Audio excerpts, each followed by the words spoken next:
Welcome to Mind Set in Stone podcasts, where we dive deep into the most compelling books on the shelf. Join hosts Dave and Poppy as they uncover the stories, themes, and ideas that shape our understanding and inspire curiosity. Get ready to explore the big ideas that leave a lasting impact.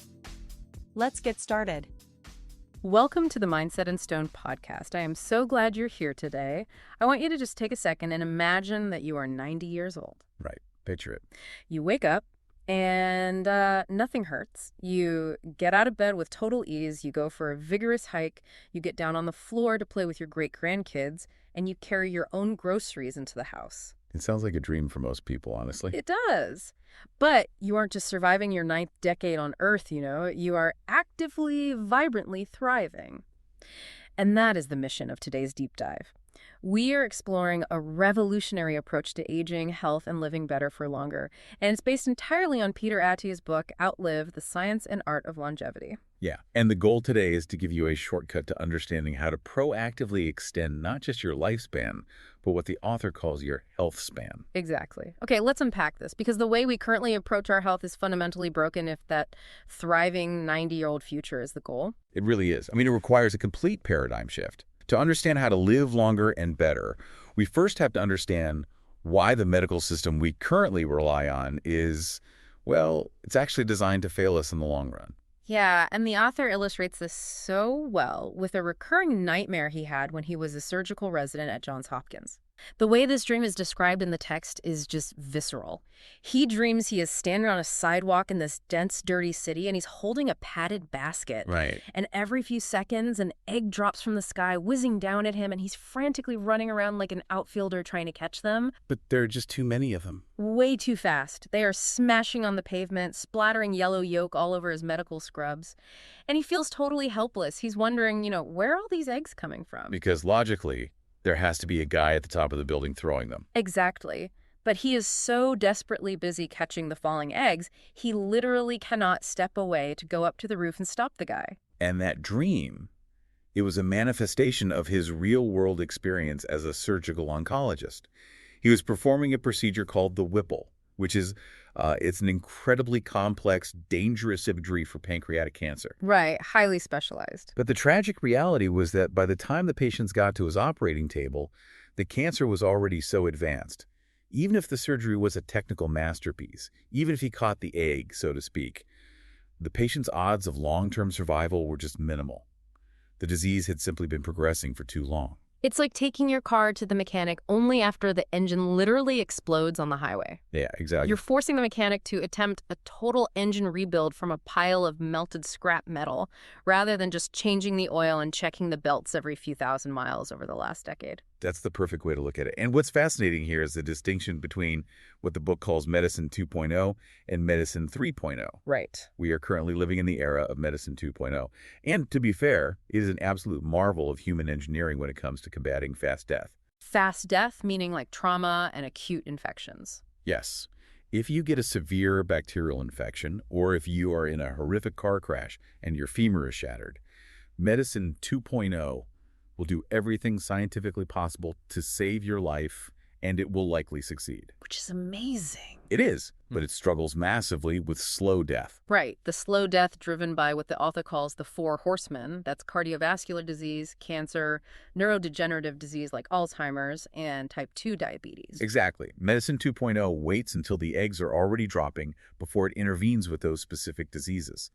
It treats them as acute problems when they finally show clinical symptoms, rather than treating them as these insidious processes that begin decades earlier. But wait, I have to push back on this a little. If the biological markers of these chronic diseases show up in our 30s or 40s, how did the medical establishment get stuck in this reactive loop?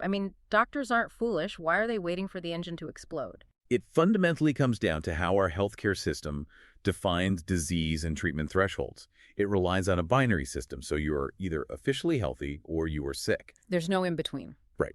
And the book uses type 2 diabetes to brilliantly expose the flaw in this logic. Under standard of care guidelines, a patient is officially diagnosed with diabetes when their HbA1c hits 6.5%. And just to clarify for everyone, HbA1c isn't just a random blood sugar check you do after eating a donut, right? It's measuring glycosylated hemoglobin. Right, it's measuring what percentage of your red blood cells are essentially coated in sugar. Since red blood cells live for about 3 months, this test gives doctors a highly accurate 90-day average of your blood glucose levels. Okay. So if that number hits 6.5%, alarms go off, you get the clinical diagnosis, you get aggressive pharmaceutical treatments, and insurance covers it all.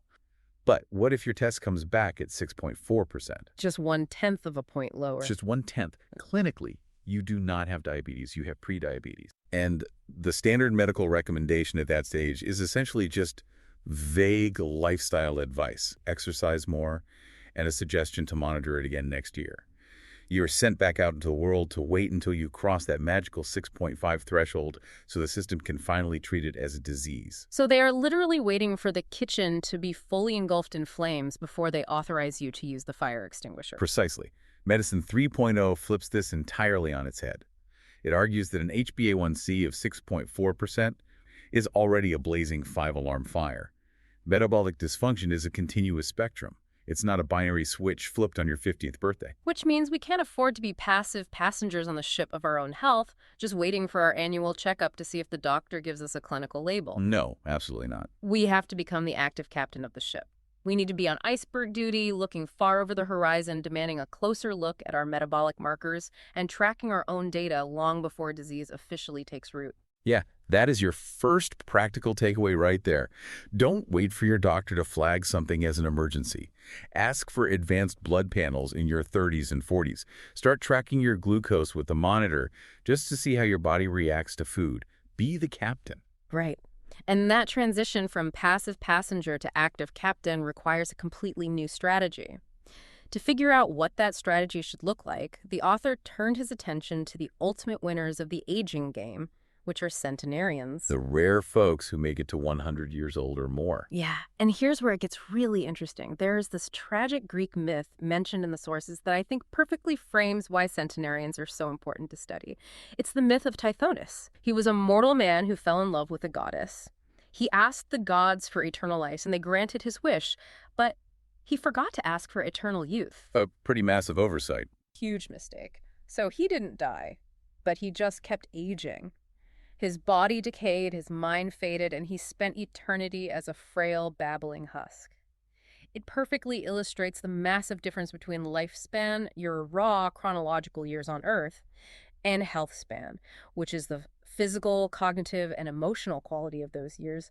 We don't want to be Tithonus. We really don't.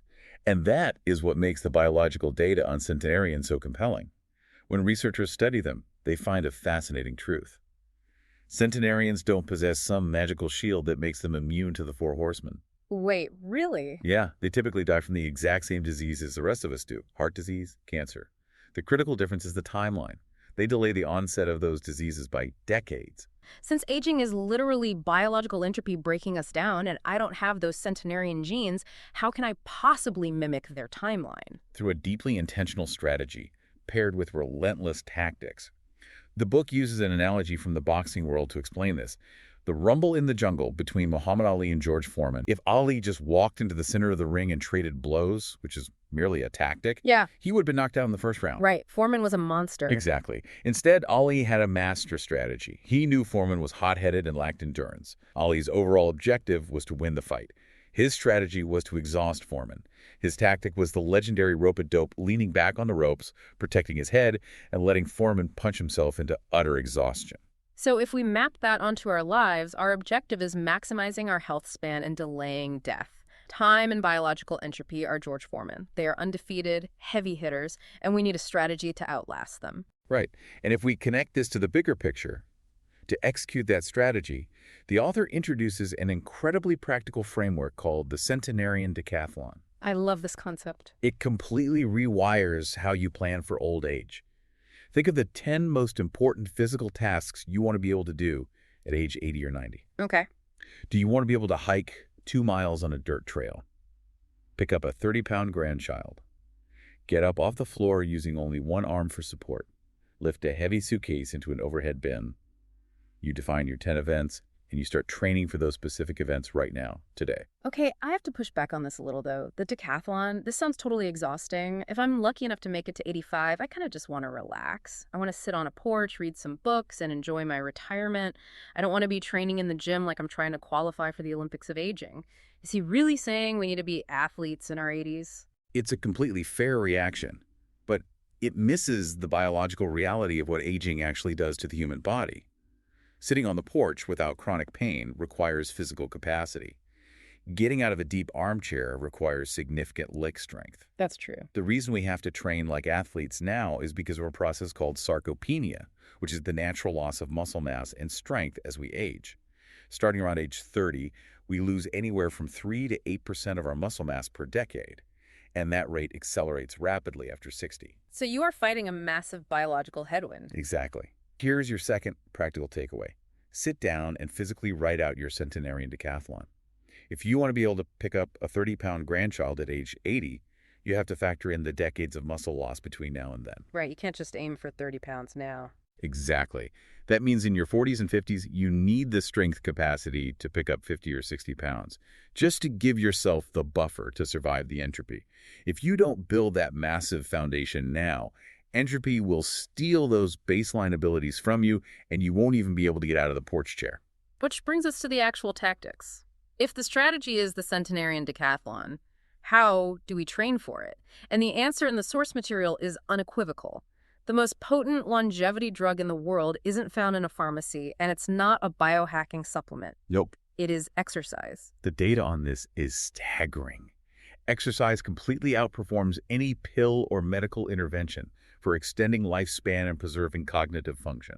But we have to be precise. It's not just going for a jog whenever you feel like it. Right. The author breaks exercise down into essential physiological pillars. First is aerobic efficiency, often called Zone 2 cardio. Let's explain how that actually works, because Zone 2 has become a bit of a buzzword lately. This isn't sprinting until you throw up, right? No, it's quite the opposite. Zone 2 is a steady, moderate intensity where you can still barely hold a conversation.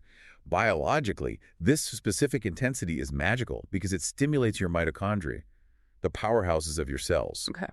It trains your body to become incredibly efficient at using fat for fuel rather than relying solely on glucose. This clears out metabolic waste and builds a massive engine of endurance. And the second pillar builds on that, which is VO2 max. Yes, VO2 max is the absolute peak of your cardiorespiratory fitness. It measures the maximum rate at which your muscles can extract and utilize oxygen during intense all-out exertion. High VO2 max is one of the strongest independent predictors of a long lifespan in all of medical literature. Then there's strength, which combats the sarcopenia we just talked about. But the fourth pillar the book highlights is one that almost everyone ignores until it's too late, and that's stability. Yeah, this is so crucial. The author shares a very painful personal anecdote about this. When he was in his 20s, he was incredibly fit. He boxed, he lifted heavy weights, he swam. But he suffered a catastrophic back injury while lifting that required 2 surgeries. It left him literally lying on the floor in agony, unable to even brush his teeth without excruciating pain. It was a massive wake-up call that all the aerobic fitness and muscle in the world mean absolutely nothing if your structural foundation is compromised. And that experience led to his defining commandment of fitness, which is, first, do thyself no harm. Chronic pain and orthopedic injuries are the primary drivers of disability as we age. If you injure your knee or your back because you lack stability, you can't train your Zone 2 or your strength. Your entire longevity strategy collapses overnight. It's like building a high-performance sports car. Exactly. You can put a massive V8 engine there. Right, that's your VO2 max and your cardio base. And you can slap huge, aggressive racing tires on it. But if the chassis and the suspension, your joint stability and core alignment are cracked or misaligned, what happens? The car is going to vibrate itself to pieces and crash into a wall the second you take it on the highway. We have to stop viewing exercise purely as a way to burn calories and prioritize stability. And that's our third practical takeaway. Work on stability first. Focus on how your joints track, how your foot grips the floor, how your core engages before you ever load your body with heavy weights.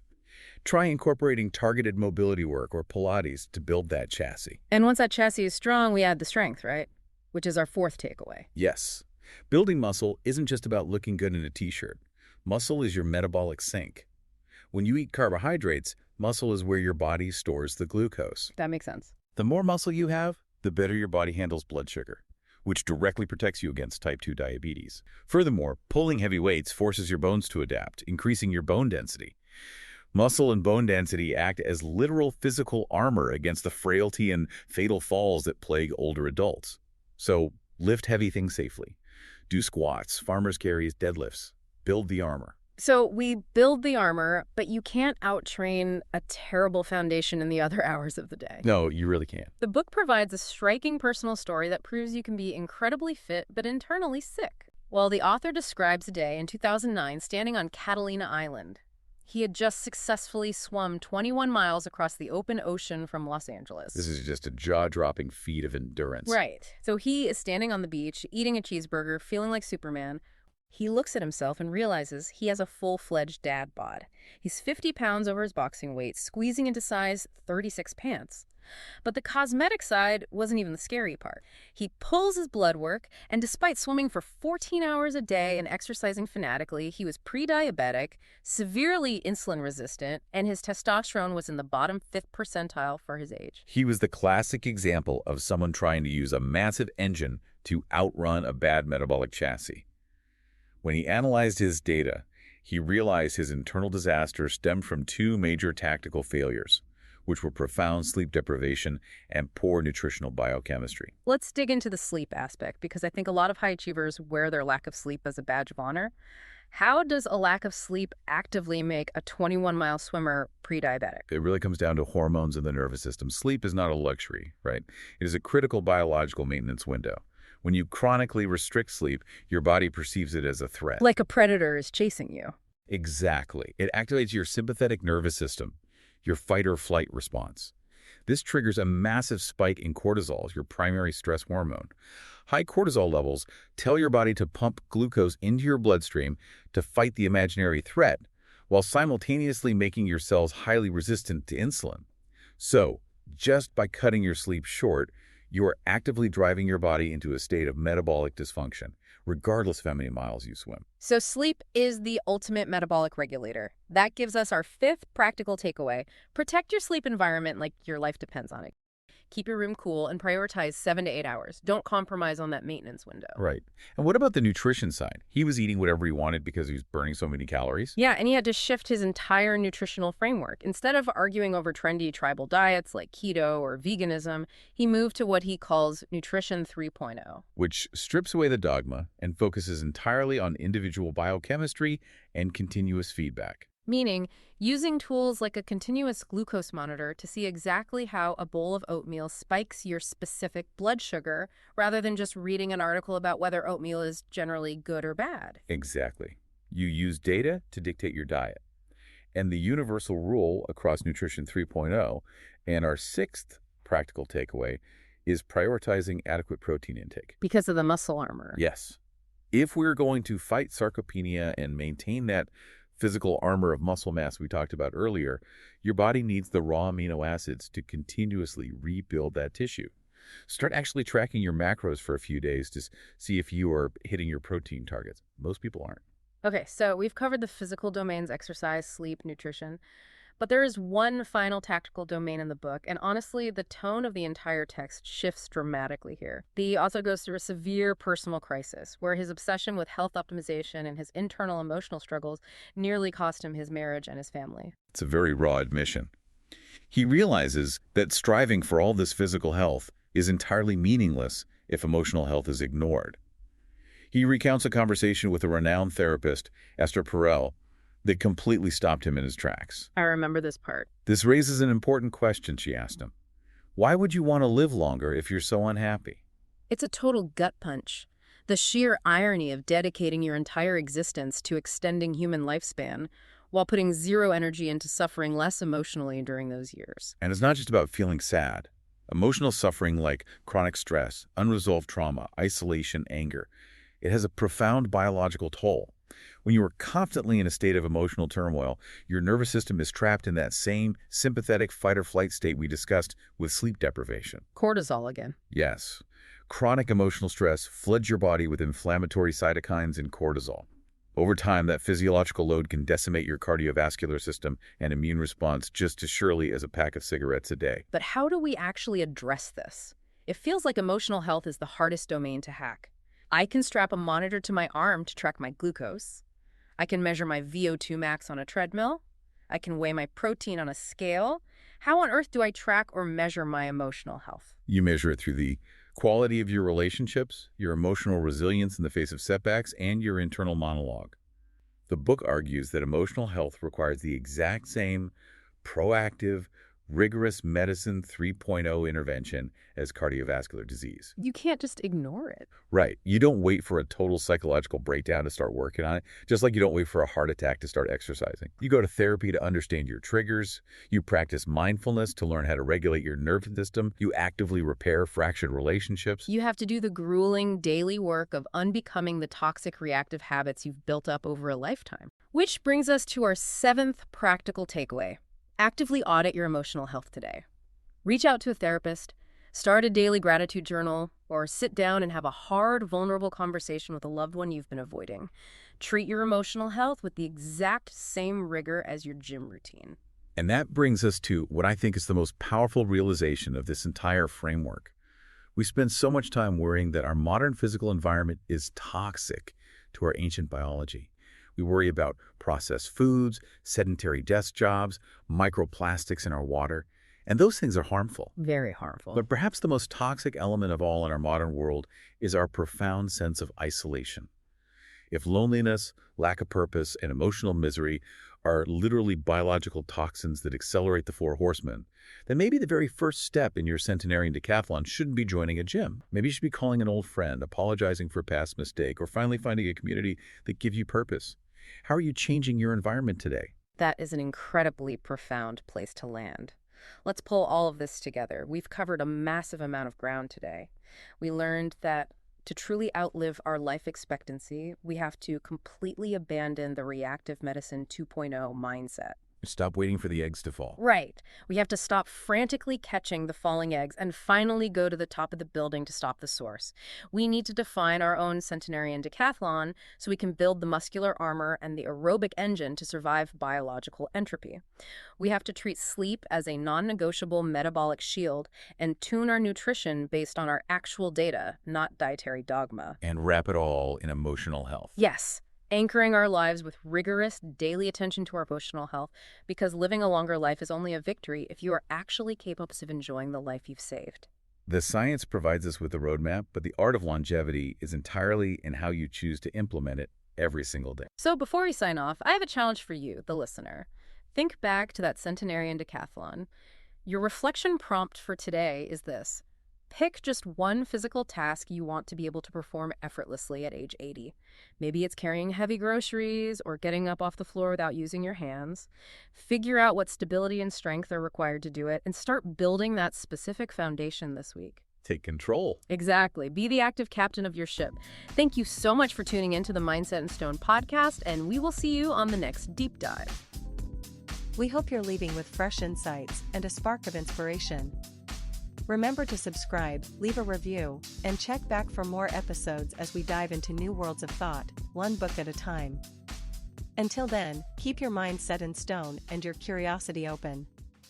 This has been a Big L Riz Media podcast, where big ideas meet lasting impressions.